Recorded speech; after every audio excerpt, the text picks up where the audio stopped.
नमस्कार, मैं गोपाल चंद चौहान श्री राम गोपाल गाड़ोदिया उच्च प्राथमिक आदर्श विद्या मंदिर सुजानगढ़ से ऑनलाइन क्लासेज में आपका स्वागत करता हूं।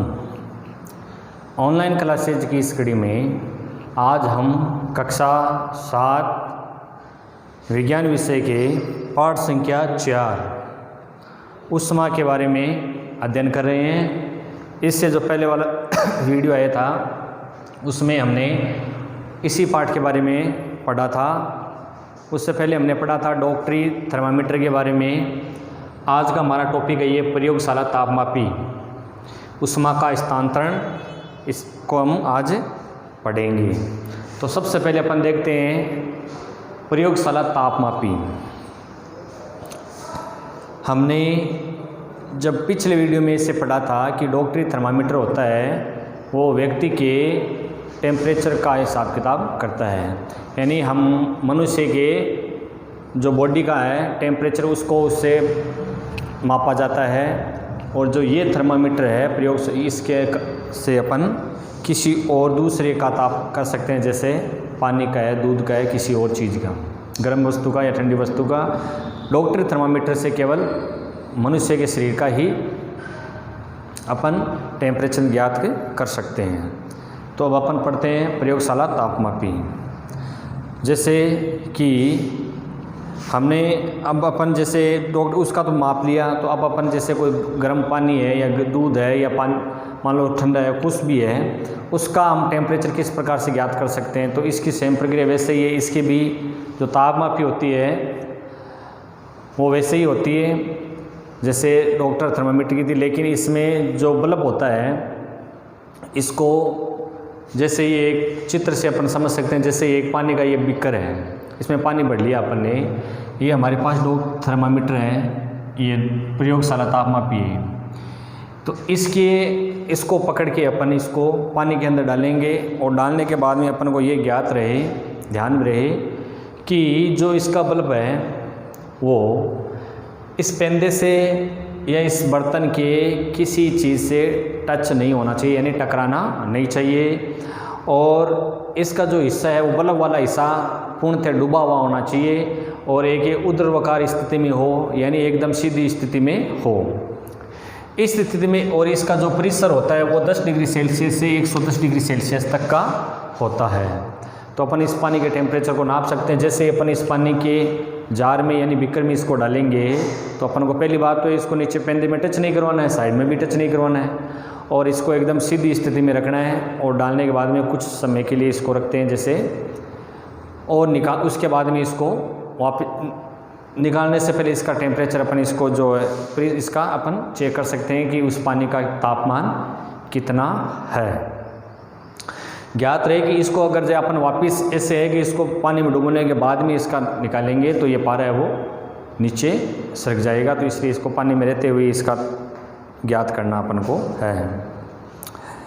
इसके अलावा अब आगे अपन जैसे ये देख रहे हैं कि ऊष्मा का स्थानांतरण। ऊष्मा का स्थानांतरण किस प्रकार से होता है। हमने देखा है कि जब हम किसी बर्तन को, हमने घरों में ऐसे नोट किया होगा कि अपन किसी बर्तन को गर्म ज्वाला के साथ ये रखते हैं तो वो बर्तन क्या हो जाता है, गर्म हो जाता है। यानी अपन किसी बर्तन को ताप के पास लेके जाते हैं तो वो बर्तन में ऊष्मा स्थानांतरित हो जाती है, जिसकी वजह से वो गर्म हो जाता है। और ऐसी स्थिति में अपन उसको पकड़ भी नहीं सकते हैं।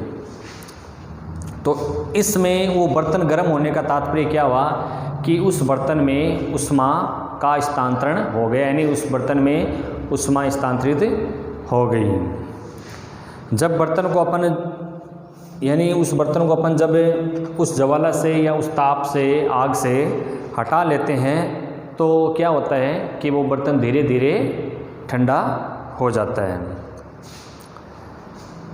ये अब ठंडा क्यों हुआ, इसके बारे में ये है कि ऊष्मा बर्तन से परिवेश की ओर स्थानांतरित हो जाती है। इस प्रकार हम समझ सकते हैं कि दोनों स्थितियों में ऊष्मा गर्म वस्तु से ठंडी वस्तु की ओर स्थानांतरित होती है। जैसे हमारे पास पहले बर्तन था, उस बर्तन को हमने उष्मा पे रखा यानी गर्म ताप दिया उसको, तो वो बर्तन ठंडा था, तो ठंडा से धीरे धीरे वो क्या हुआ, गर्म हुआ। गर्म होने के बाद में क्या हुआ, अब उसको अपन उस ताप से हटा देते हैं, खुला छोड़ते हैं, तो अपन क्या देखते हैं कि धीरे धीरे वो बर्तन गर्म उष्मा से धीरे धीरे क्या होता है, ठंडा हो जाता है। तो दोनों स्थितियों में, गर्म होने की स्थिति में और ठंडे होने की स्थिति में प्रेशर क्या हुआ, हमेशा गर्म से ठंडे की तरफ ये उष्मा क्या हो गई, स्थानांतरित हो गई। इसको अपन एक छोटे से और प्रयोग के माध्यम से देख सकते हैं। जैसे हमारे पास कोई छड़ है, जैसे एल्यूमिनियम की छड़ है, तो उसको जैसे अपन एक, ये एल्यूमिनियम की छड़ है,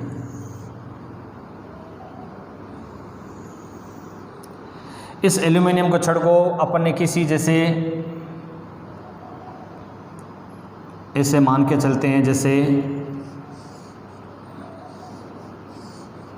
किसी के बीच में रख दिया, जैसे कोई ईंट ले ली, कोई कुछ और या स्टैंड लगा दिया, इसके माध्यम से इसके ऊपर अपने बीच को इसको एक जगह स्थिर कर दिया। इसके करने के बाद में क्या हुआ, जो ये छड़ है, इस छड़ पे अपने जो मोमबत्ती होती है, मोम होती है, उसके जो टुकड़े हैं बारीक बारीक, वो टुकड़े यहाँ पे चिपका दिए हमने, ऐसे चिपका दी। और जो ये सीरा वाला यहाँ पे भाग है, यहाँ पे अपन ने क्या किया कि एक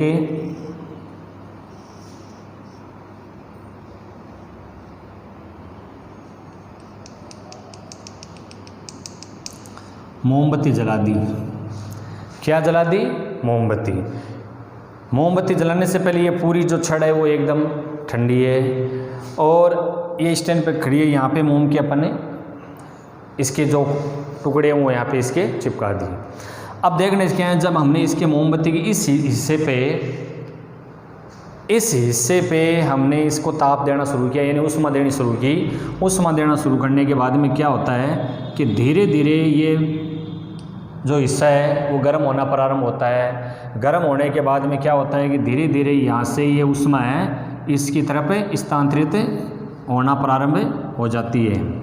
इधर से उष्मा इधर प्रारंभ होना शुरू हो जाती है, और जो मोम के टुकड़े हैं जो वो पहले एक एक ऐसे नीचे गिरने शुरू हो जाते हैं। इस पहले ये, इसके बाद में ये, ऐसे नहीं इसके डायरेक्ट पहले ये हो जाएगी, पहले ये, इसके बाद में ये, और इसके बाद में ये, और ऐसे।